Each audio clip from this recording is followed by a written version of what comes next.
dear students, I hope all of you are doing good, and this is Roshni from Learner Hub, the free learning platform where you can learn anything, anytime, from anywhere absolutely for free at learnerhub.com. So today we are going to start a new lesson. So welcome to this session where we are going to introduce you to materials, metals and non-metals, class 8 science. So in this lesson, we will learn about metals and non-metals, of course. We will cover this entire lesson in 4 videos. And if you want a crystal clear understanding of this lesson, do watch all the videos in this playlist. Link of the playlist is given in the description below, so do check it out. So in this particular video, we will majorly talk about what are metals and physical properties of metals. But even before that, what's important is, why do we study metals? Because we use them so much. So if I look around me, I see that there are so many things which are made up of metals. You look at the refrigerator or the television, they have so many parts which are made of metals. You look at the wiring, the wires, they have a coating of copper, which is a metal. Not just that, the jewelry that we wear, made up of metals, whether it is gold or silver. Not just that, if you look at the construction of roads or buildings, you use so many different metals. So when we use metals so much, so obviously they are very important to us, and therefore it is important to learn about them. So what are we waiting for? Let's get started.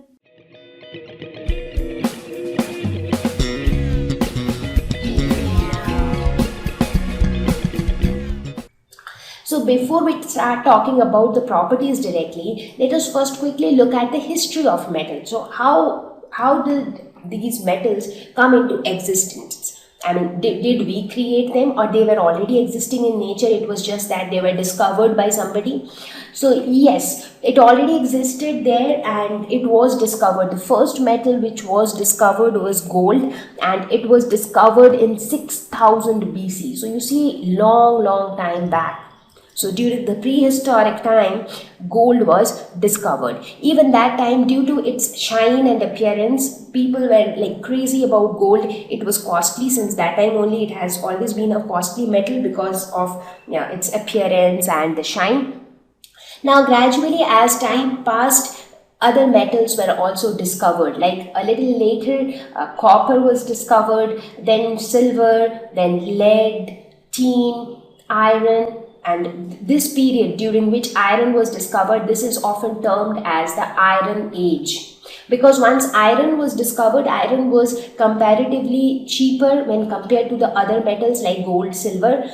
But at the same time, iron was like a very tough metal which could be used for constructing a lot of things. Like even today, you see the bridges and all, they are all made up of iron because of its rigidity, because of its strength. So this period, so the discovery of iron was like a turning point. I mean, because this metal actually helped the mankind in a number of ways. So this period, this time was termed as the Iron Age. And then gradually this process of discovering metals continued. Gradually came up mercury, platinum, antimony, bismuth, zinc, arsenic, and you see it went on. So we actually have a huge number of metals. Now once the trend started, now until and unless gold was discovered, nobody even knew that something like metals could also exist. But once gold was discovered, so those who had that instinct to discover something, they kept their eyes open that okay, something, a new metal can always be there. So that's how more and more metals got discovered. So if you see, the first discovery happened in 6000 BC, and the discovery is still happening. I mean, discoveries keep going on, it never stops. So if you look at the year when aluminium was discovered, it was just in 1827, which is not like it was not a long time back. So now it is 2015 and aluminium was discovered in 1827. But if you look at the ways, the variety of ways in which aluminium is used these days, we have aluminium vessels, utensils, we have the aluminium foils, we have wires made of aluminium. So we have so many things made up of aluminium. So it actually took a very long time to discover all these metals. So it started somewhere in BCs and it continued until 1800s and 1900s. So that's how, since there were a lot of metals, so it actually took so much of time to discover all of them. So that's how metals were discovered. Let us look at some of the common metals. So the first common metal I would say is gold. You would have seen it in the gold jewelry, your finger rings, earrings, or pendant, necklaces, bangles. So that's gold. Silver also, again, you see mostly in anklets, chains, lot of jewelries, lot of, sometimes people also use silver utensils or silver materials in temples. Copper, zinc.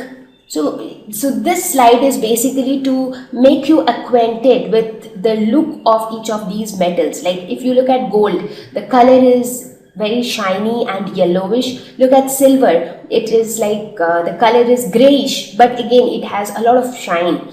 So each of these metals, if you look at iron, it is more blackish and the shine is there, but obviously the shine is not that much as it is in case of gold or silver. You see sodium, magnesium, potassium, calcium, cobalt, and nickel. So in this slide, you actually get to see how exactly each of these metals look like. Now, these are the most commonly used metals. I mean, they find a lot of applications everywhere. In fact, you can actually find gold, silver, iron, copper, aluminium, all these metals you will find it in your house itself. So these are like most common metals. So now the question is, what are metals? Now, how do we know or how do we define a metal? What is that basic thing? Because you will see that when we start talking about the properties, we will see that there are a lot of properties to which there are exceptions. So they are not true for all metals. So what is that basic thing which defines that this object is going to be a metal and this one is going to be a non-metal? So metals are those substances which are electropositive in nature. Now what do I mean by electropositive? I'll explain. So these metals always have a tendency to lose electrons. Now do you remember in one of our previous lessons I spoke about electrons, protons and neutrons. Now whatever object we see around us, what are they? They are all matter, and matter is made up of molecules. Molecules are made up of atoms, right? So anything that we see around us is matter. Matter is made up of molecules. Molecules are made up of atoms. And what do we have inside an atom? Now inside the atom we have three types of particles, that is protons, neutrons and electrons. Now protons are the positively charged particles, electrons are the negatively charged particles and neutrons are neutral. So if you look at the structure of an atom, so this is how roughly the structure of atom would look like. So here the protons and the neutrons, they are not mobile, so they are concentrated towards the center of the atom. So this is like the structure of one atom. So towards the center you have the protons and the neutrons. So the red and the blue balls represent protons and neutrons, whereas electrons are mobile. So these are electrons. So how do they move? They keep moving in orbits. So they are like moving in orbits around the protons and neutrons. So the protons and neutrons are present together and this central portion of the atom is termed as the nucleus. So nucleus contains protons and neutrons and electrons are moving. They are moving in orbits around the nucleus. Clear? So that is how the structure of atom roughly is. Now metals are those substances which always have tendency to lose electrons. So these electrons which are present, they always tend to lose electrons. Now if a substance is losing an electron, what will happen to that substance? Electron is negatively charged. So basically that substance is losing some negatively charged particle. So what will happen? The number of positively charged particle in that substance will be more. So the substance will become electropositive. Let me try to explain it in this way. So let us suppose this is your atom. So just forget the fact where the electrons are, where the protons are. Just consider this orange ball is your atom. Inside this atom you have protons, you have electrons, you also have neutrons. So right now, since I am talking about the charges, I am not talking about neutrons, because neutrons are anyways neutral. Now in this case, in case of metals, what happens is, now right now if you see, the number of protons and the number of electrons are equal. So you see the blue balls are also 4 and the grey balls are also 4. So that means the number of positively charged particle is also 4, number of negatively charged particle is also 4. So overall the atom is neutral. Now what will happen if this atom loses one electron? So the grey balls were electrons. So one electron is gone. Now what happens to this atom? So if you see, now it has 4 positively charged particles. The blue ones are positively charged particles. And how many negatively charged particles? Only 3. So overall, this atom is now positively charged. Right? So these kind of substances which always have a tendency to lose electrons and become positive, these kind of substances are metals. Now you might have a question in your mind that which kind of substances will have tendency to lose electrons. Well, to understand that, you actually need to understand the electronic configuration. You need to understand how electrons are arranged in an atom. Now we are not discussing that part at this level, but as you go to your higher classes, when you know about the electron configuration, then you will get to understand that which type of elements have a tendency to lose electrons. But for now, you should understand that anything which has a tendency to lose electrons, they are metals. So all the metals which we are talking about, whether it is sodium, whether it is potassium, whether it is iron, magnesium, aluminium, so they all have a tendency to lose electrons. So let me take an example of, say, sodium. So what happens to sodium? Now sodium loses one electron and becomes what? Now once it loses one electron, it becomes Na+. So it acquires this positive charge because it has released one electron. So that is the tendency of metals, and that is how they have been categorized as metals. So this is the basic definition. This is the basic way by which we define metals. So examples are sodium, iron, copper, gold, silver, aluminium. So you name any metal and this property of metal will hold true for them, because this is the basic way by which they have been defined as metals. So now we are going to talk about the physical properties of metals. Now when I say physical properties, I am talking about the properties which are externally visible. So the first property of metals that we are going to talk about is the metallic luster. So what do we mean by luster?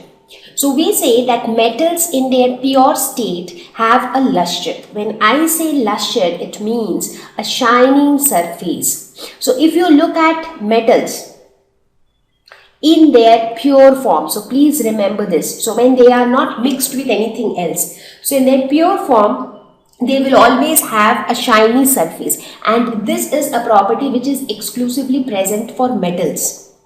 Now if you want, you can just try this out yourself. So what you have to do is you take small pieces of iron, copper, aluminium or magnesium. So these kind of metals you take and just look at the appearance of their surface. Now what you do, clean the surface of each of these sample by rubbing with a sandpaper. You know what is sandpaper? So sandpaper, generally if you go to any shop and ask for sandpaper, they'll give it to you. It will be a paper with a rough surface, and it is used for cleaning the metal surfaces. So once you clean it, and now you again observe the appearance on the surface, and you will see that the surface is very, very shiny. So in fact, for gold and silver, you can actually see, we actually know how shiny it is, the gold jewelry, silver jewelry. However, they are mixed with some other things also in order to provide rigidity to it. But still, these metals have a lot of luster in them. So metallic luster is a property or a physical property of metals. Next is hardness. Now metals generally are hard. However, the hardness might vary from one metal to another. So one metal might be more hard, some other metal might be quite soft, but as such, metals when compared to non-metals, they are hard. So let us take some examples. Now you will observe that there are metals like sodium. So if you consider metal like sodium, you will see that they are comparatively soft when compared to other metals like iron, copper, aluminium, magnesium. So if you look at these metals, they are hard compared to sodium, which is kind of soft. So what kind of activity you can do? Maybe you can take one of these metals and you just try to break the metal with the help of a knife. And what do you see? You will see that you are not able to do it because the metal is quite hard. But if you try the same experiment with a piece of sodium, in that case you will see that so you will be able to cut the piece of sodium, which shows that sodium is comparatively softer when compared to iron, copper, aluminium, magnesium, gold or silver.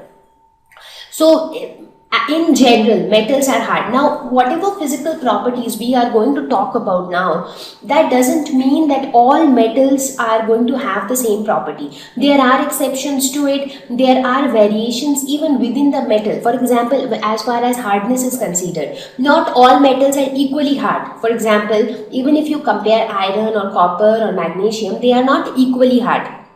Some of them is harder than the other. So the hardness varies from one metal to another. Similarly, there might be certain exceptions where the metals are not hard, they are like kind of soft. For example, sodium. So that is the reason why substances are not classified as metals and non-metals based on their physical properties, because there are too many exceptions to it. There are a lot of variations in it. Therefore, the definition of metal and non-metal is somebody who has a tendency to lose electron will be classified as metals. The next property is malleability.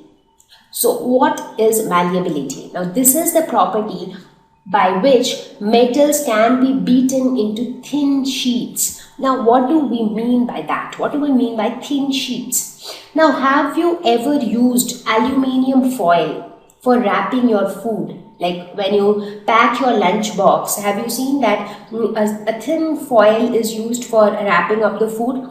So what is that foil made up of? The foil is made up of aluminium.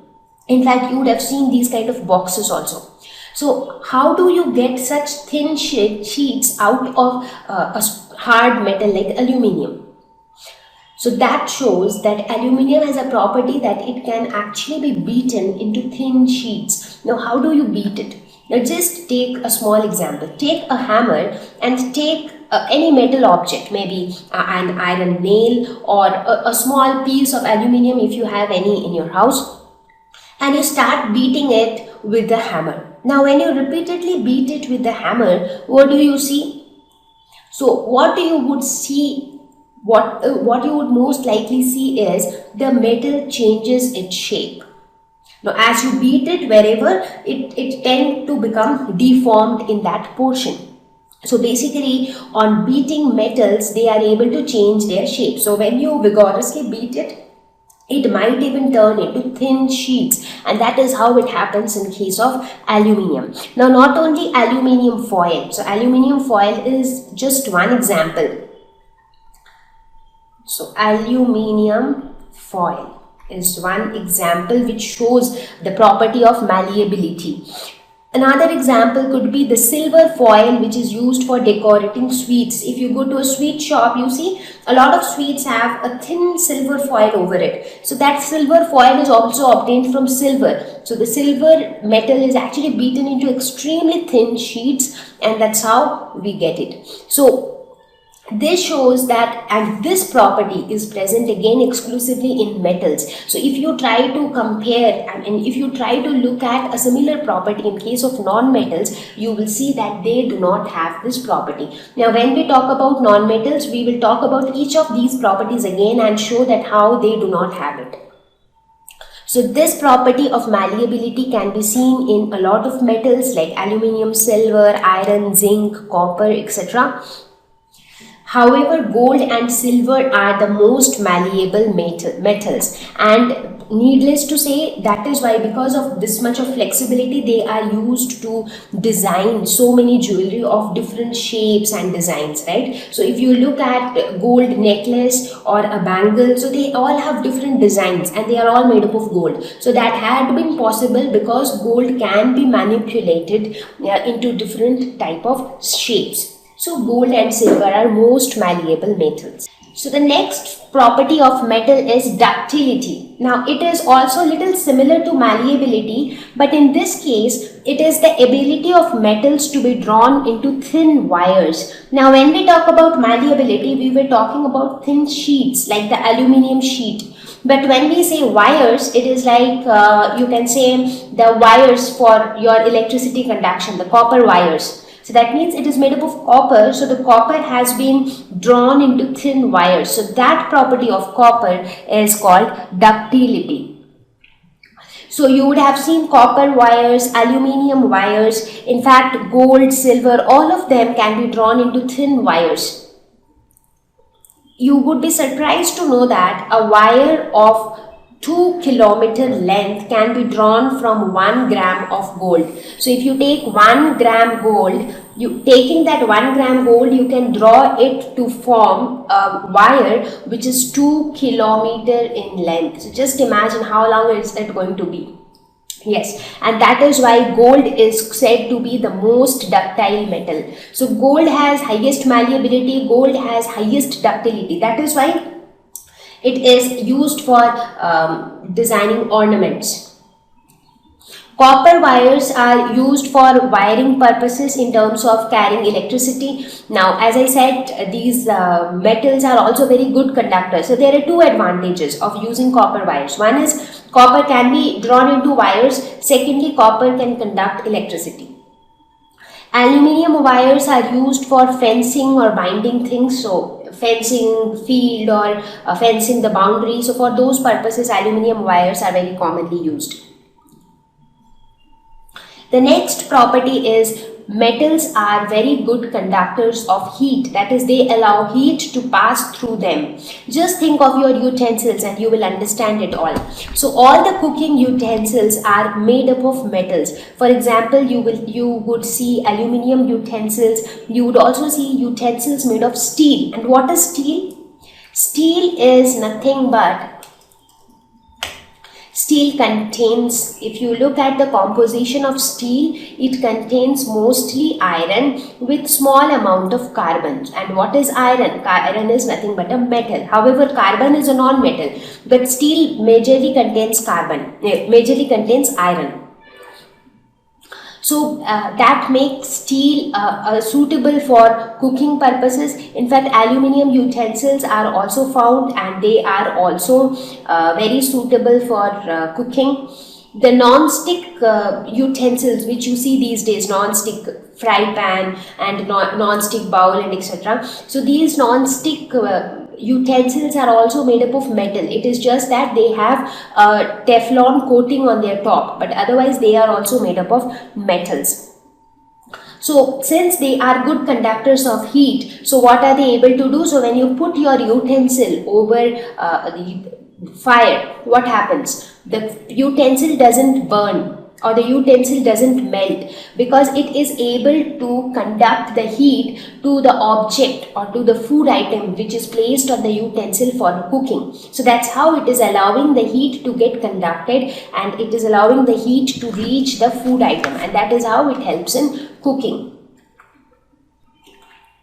The next property is high melting point. Metals also have very high melting and boiling points, and that is why even when they are heated, they do not melt easily or they do not start boiling. So that is also one advantage why metal utensils are used for cooking. So the same thing here also. Now when you want to prepare food, so you keep the food items, maybe vegetables and everything, in the utensil and you put it on fire.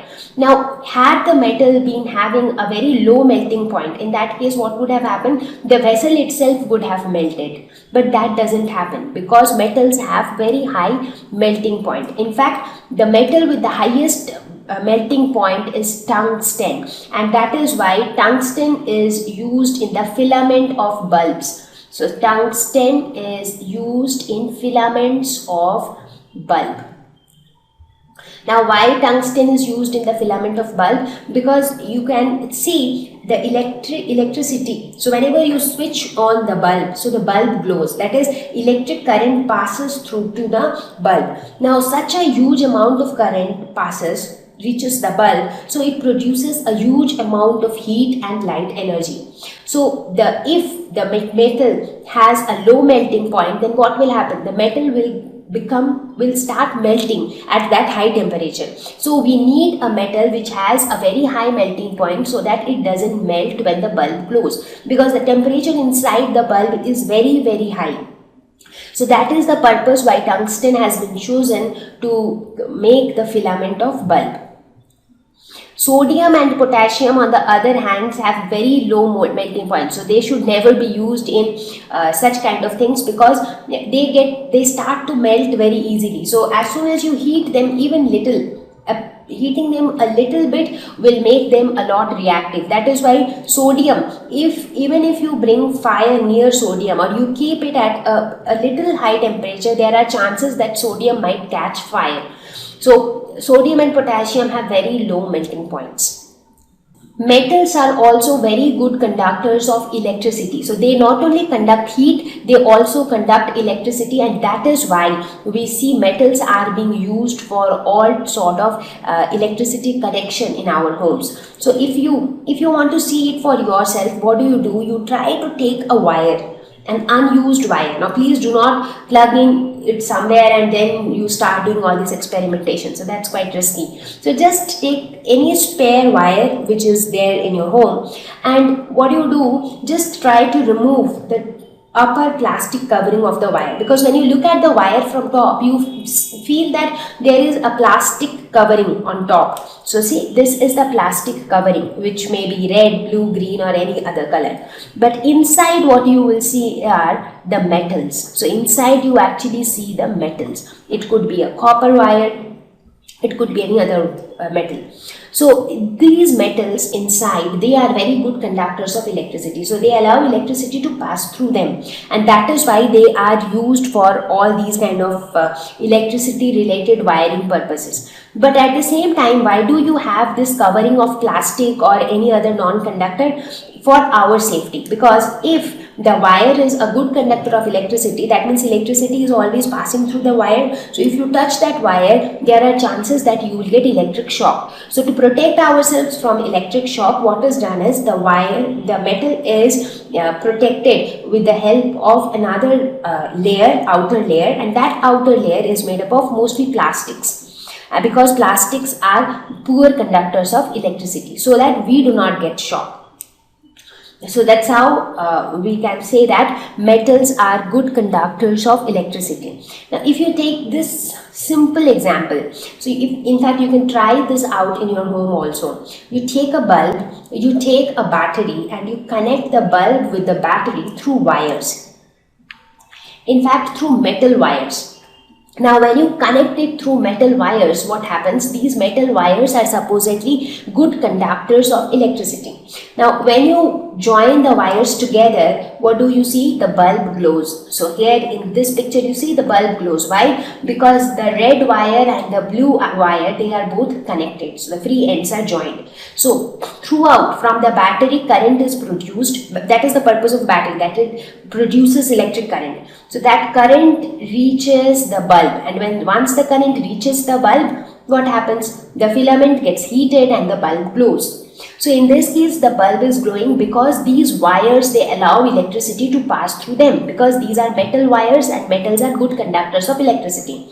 Now if you repeat the same experiment in this case where you do not join the ends of the wire, so in that case what happens? This open space in between, this space doesn't contain a good conductor of electricity. So what is there in between? In this empty space, what is there? Nothing but air.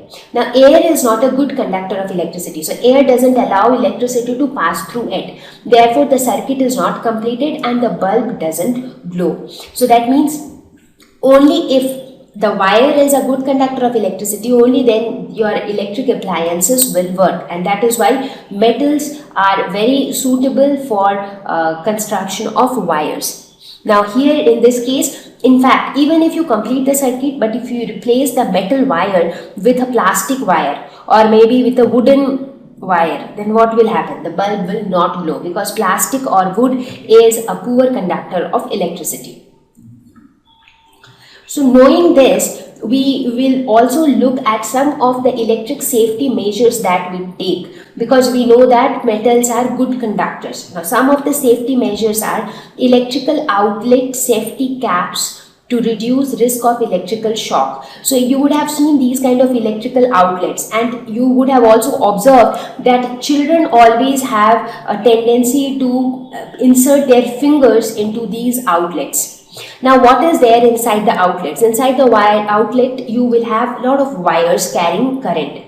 Now whenever you try to touch a wire carrying current, you will get electric shock. So in order to prevent that, what is done, there are safety caps available, so which look somewhat like this. So these are the safety caps, and these safety caps are made up of poor conductors of electricity, like plastics. Mostly they are made up of plastics.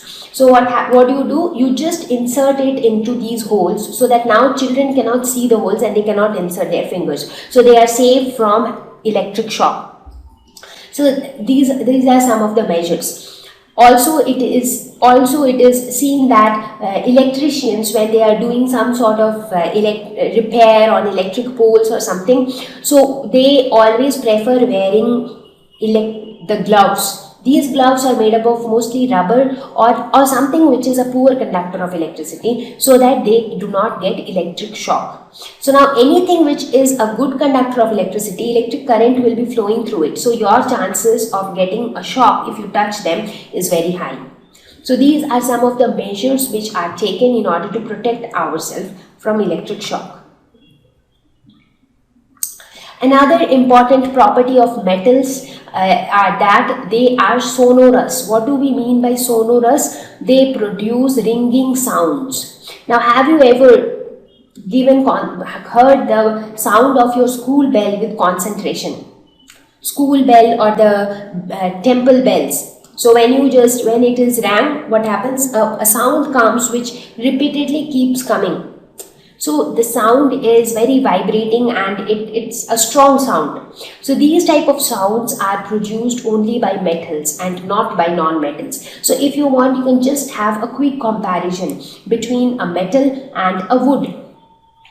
And you will see that metals produce more sound. For example, you take your cutlery from your kitchen, spoons, forks, knives, and when you strike them against each other, you get some sort of ringing sounds, you get some sort of music, right? Why? Because they are all made up of metals. Where if you take few coins, you take a lot of coins and you just try to mix them with each other, take them from one hand to another, and you can hear some sound. So these type of sounds are produced only by metals. On the other hand, if you, instead of taking metal objects, if you take say a wooden table, so on the wooden table, if you just strike it, the sound that will be produced will not be a ringing sound, and that sound is going to be different than these sounds. So metals produce a sound which is more like a ringing sound. So by listening to that sound, you can actually say if this sound is produced by a metal or otherwise. Another important property is that metals have very high density. So you can actually feel that metals are very heavy. If in case, let us suppose you have to carry a big box like this, as you see on the screen. Now there are two scenarios. In the first scenario, you have to carry a box which is a plastic box, and in the second scenario, you have to carry a box which is an iron box. So which will be more heavy? Iron definitely will be more heavy, and the density in case of metals is also very high. Now more density means the molecules or the atoms, they are more densely packed to each other. They are overpopulated. So obviously they are more heavy also. Iridium and osmium have the highest density. So these are the metals with highest density. On the other hand, lithium has the lowest density. Woohoo! So we reached towards the end of this video. However, there would be a next video coming up very soon. So if you really like the video, do not forget to share it with your friends. And if you have a feedback for us, do let us know in the comment section. We will be more than happy to hear from you. I'll see you all very soon with the next video. Till then, stay home, stay safe, take care. Bye-bye.